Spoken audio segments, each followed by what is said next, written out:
Who here thinks that education is the backbone of any nation? If you agree with me, then why do you think teachers are so underpaid? Imagine having to work 9+ hours a day in a classroom and working a second job. Teachers are not paid enough in the US. The demand for teachers has decreased year after year along with their pay. Unfortunately, one of the most important professions in our society is overlooked. The OECD is a group of mostly wealthy nations that economists use to compare data. According to the OECD's Education at a Glance, teachers in the United States are on average working 9 hours a day. Compared to other OECD countries on average, teachers are working 7 hours a day. American teachers are overworked and underpaid, and is leading to detrimental effects hurting the nation and its young students. The demand for teaching jobs is dropping gradually and poses a big threat to the education system. According to Valerie Strauss, an educational author on the Washington Post, teacher salaries have decreased yearly since the economic crisis of 2008. Teaching jobs have been increasingly unattractive to young students and decreasing the demand for the profession. This is massively hurting the education system due to an increase in students' population getting larger. First, we look at how underpaid teachers hurt American educational quality. OECD countries give their students the PISA test, which is an assessment given to 15-year-olds to measure academic quality. On the 2018 test, American students scored 1485, compared to an OECD average of 1465. When compared to other countries with teachers who work fewer hours like Singapore, Japan, Korea, and Finland, the US scored considerably lower. According to the 2015-2017 OECD report of spending per student, the United States spends about $12,424, which is the third largest amount amongst listed nations.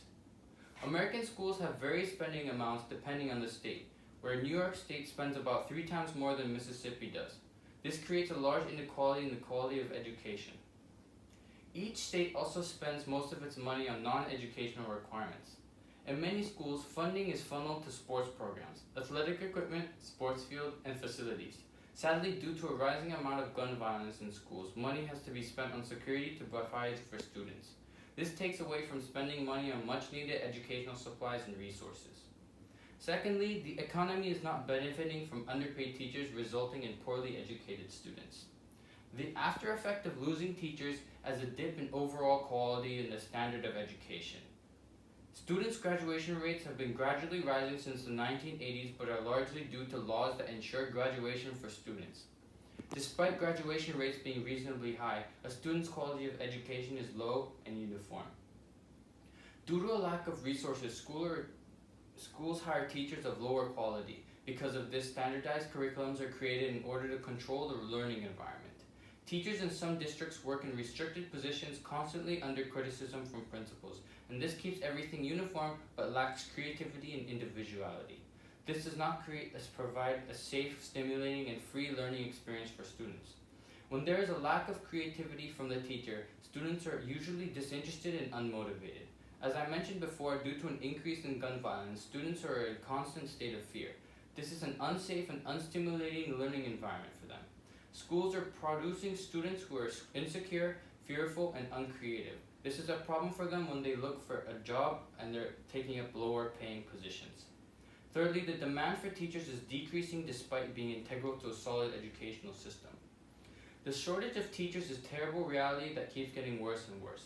Despite the lack of coverage, this issue is very real, and when considering the quality of teachers based on their credentials and experience, the problem is much worse than the nation thinks. With the growing inequality shortage affecting the country as a whole, it is much worse for impoverished school districts and students of color. This issue of the lack of teachers and demand hurts the educational system as a whole, where teachers, students, and the public are all affected. Underqualified teachers hurt the students' learning and their school careers and are lessen the effectiveness of teaching. This poor quality in teaching greatly affects the already negative stigma of the job and feeds the depreciation of the field. The shortage is distributed unequally due to the issue being worse in other areas of higher poverty. The students in those areas are being failed by being given a poor quality of education, which leads to high rates in high school dropout and hurts the number of people receiving high school diplomas. Many students of color in impoverished districts of low socioeconomic standing are being failed. The No Child Left Behind Act of 2002 promised the allocation of resources to schools to help disadvantaged students graduate high school. It was created to help increase national educational quality, With this law, there is an American promise to properly educate students nationally and equally with the same quality of education. The system is failing its students and is creating a negative image of the teachers, hurting professions and the demand for it. Fourthly, teachers suffer from a large pay gap in the United States compared to other jobs with similarly educated professionals. In our modern society, the importance and prestige of a profession are weighted by how much you are paid. Doctors are at the top of the list, making an average of $143,698 a year. This is due to the fact that society sees them as necessary and important. Teachers, on the other hand, according to the National Education Association, are paid on average $39,249 per year.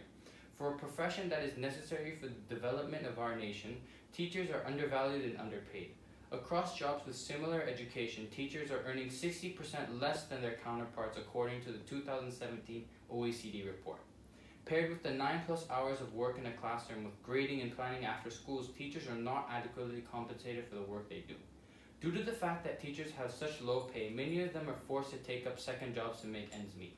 From a report from the National Education Association, almost 1/3 of new teachers work second jobs. The constant work with no breaks greatly affects the mental health of the teachers. All of these factors do not allow them to focus on the profession of educating young students. To conclude today, teachers in our society are underpaid and undervalued. Their hard work is going unnoticed and they receive no appreciation financially and socially. Due to the hardships of a teacher's life, young college students are scared because they don't want to become teachers anymore. They fear losing their lives to a job, running the risk of being unable to support their own families despite having a passion. This is an issue that will keep growing, and it is a dangerous problem that hurts the next generation of Americans. The children of the country are the future, and we are hurting them, an important group of people in our society. We're also hurting the young graduates of today by denying them jobs in the education field, which is something many have as passions. This is an issue that we can fix slowly. We must first tackle the working conditions and make teachers want to quit and discourage graduates from entering the field. Low pay makes it hard for school districts to keep teachers with experience who are qualified. Especially paired with the tough teaching environment and a lack of appreciation, the demand of teachers decreases. We must provide more support and compensate them financially for their hard work. Do you care about the future of the U.S.? The young students of today are the ones we have to care about. We need to care about the teachers because they are working hard to help shape the Americans of tomorrow. Thank you for listening to my speech.